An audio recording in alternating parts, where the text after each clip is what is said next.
रफाकत हक नहीं मांग रही आप मुर्शिद, आप हमसे हमारे इस घर में रहने के एहसान का बदला मांग रहे हैं, है ना? अरमान, कैसे बात कर रहे हो? मोहसिन है तुम्हारी।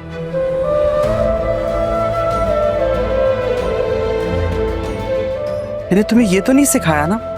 मैं भी तो यही कह रहा हूं, मोहसिन है ये हमारी, इसलिए हक से मांग रही हैं, अपनी खुशियों का हक। फिक्र मत करें मुर्शिद, मैं आज ही अपनी मां को यहां से लेकर चला जाऊंगा। अरमान ठीक कह रहा है ज़ैनब, आप लोगों का यहां से चला जाना ही बेहतर है। शुक्रिया अदा करती हूँ आपका ज़ैनब कि मेरी बेटी का आपने दिलो जान से ख्याल रखा।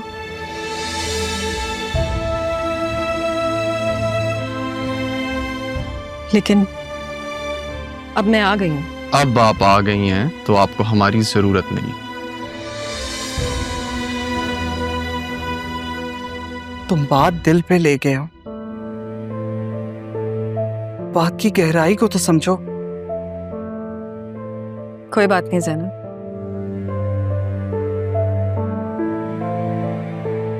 अरमान बेटा, तुम राहा के सामने होगे तो राहा को शादी के लिए मनाना बहुत मुश्किल हो जाएगा। आप तो समझ रही हैं ना ज़ैनब, राहा के मिजाज को बहुत अच्छी तरह समझती हूँ। गोदों में खिलाया है आपने उसे, पाल पोस कर बड़ा किया है। ये बात अरमान शायद ना समझ पाए, लेकिन आप तो समझ रही हैं ना। आप लोग यहाँ होंगे तो राहा सरियून से शादी के लिए नहीं मानेगी। नहीं तारा, मैं राहा की खुशी के लिए कुछ भी कर सकती हूँ। ये तो नसीबों के सौदे हैं, मेरा और आपका क्या इख्तियार। अगर नसीब में हिजरत लिखी है तो हिजरत ही सही। मुझे तो पहले ही अपने बेटे की बात मान लेनी चाहिए थी। अरमान ने मुझसे कहा था कि यहाँ से चलते हैं, लेकिन मैं आपकी मोहब्बत में हिम्मत ही नहीं जुटा पाई।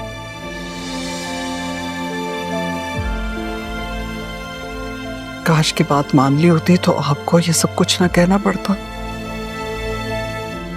आपका बेटा बहुत समझदार है।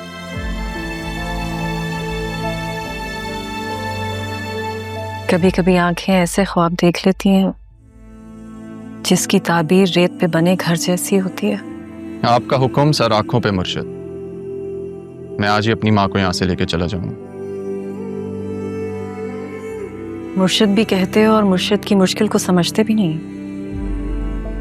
बहुत मुश्किल में है तुम्हारी ये मुर्शिद।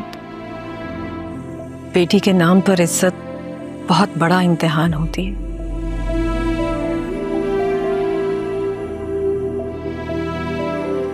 अब जब इस दर्द से गुजर रही हूं तो जाना है कि अम्मा भी कितना तड़पी होंगी। आप तो जानती हैं ना ज़ैनब, आपने तो वो वक्त अम्मा भी के साथ गुजारा है ना। अपनी इज्जत और कदर तुम हमारे दिलों में शायद कभी भी ना जान सको। एक मोहब्बत को बचाने के लिए अपनी सहेली और बहन से मदद मांग रही हूं।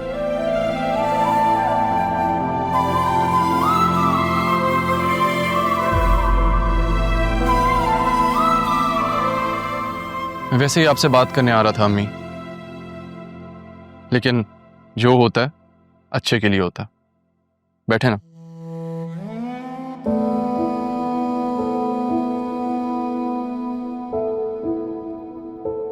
मुझे याद है आपने मुझसे एक बार कहा था, आपने मुझसे कहा था कि आप इस घर में एक जोड़े और एक बच्चे के साथ आई थी। बस यूं समझे अम्मी कि वो वक्त दोबारा आ गया। आपको कोई जरूरत नहीं इस घर से कुछ लेके जाने की। इसी तरह चलें, यूं ही इसे एक जोड़े और अपने बेटे के साथ। लेकिन हम जाएंगे कहाँ अरमान? दुनिया बहुत बड़ी है अम्मी, वो तो मैं यहां से बाहर निकला तो मुझे पता चला, वरना मैं तो इस चार दीवारी को ही अपनी दुनिया समझ बैठा था। राह का निकाह है जुम्मे को।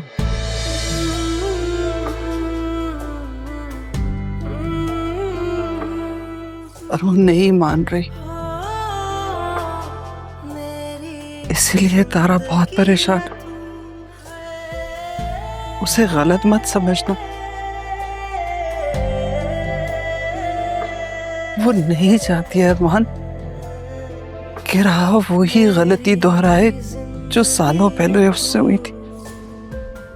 बेटा, आज तुम्हारी मुर्शिद एक मजबूर मां बनकर आई थी तुम्हारे पास। हमें जितना जल्दी हो सके यहाँ से जाना चाहिए अम्मी, इससे पहले राह को पता चले या राह मुझे देखे मुझे यहाँ से जाना है। क्योंकि मुझे पता है अगर मैंने उसे देखा तो मैं खुद को रोक नहीं पाऊंगा।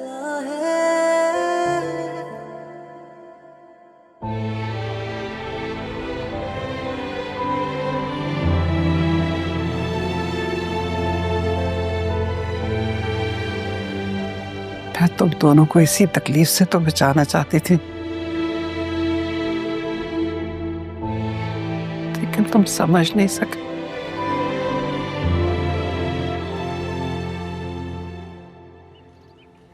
अरमान,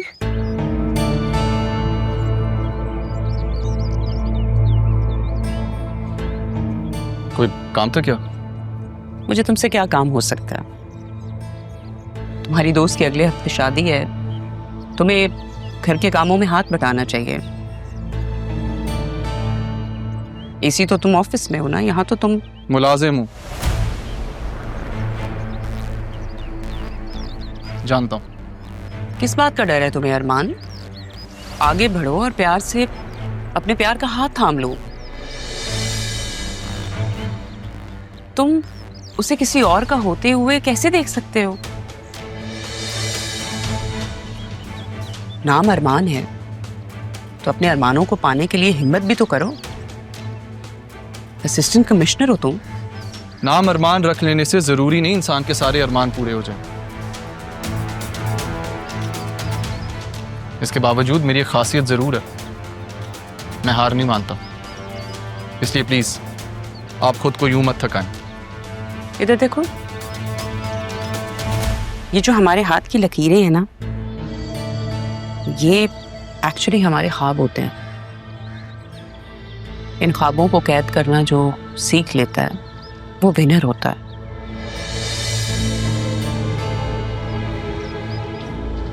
तुम राह से शादी कर लो, अगले हफ्ते उसका निकाह होगा जरिए से। सारी जिंदगी पछताने से बेहतर है शादी कर लो उससे। अगर तुम चाहो तो मैं तुम्हारा साथ दे सकती हूँ।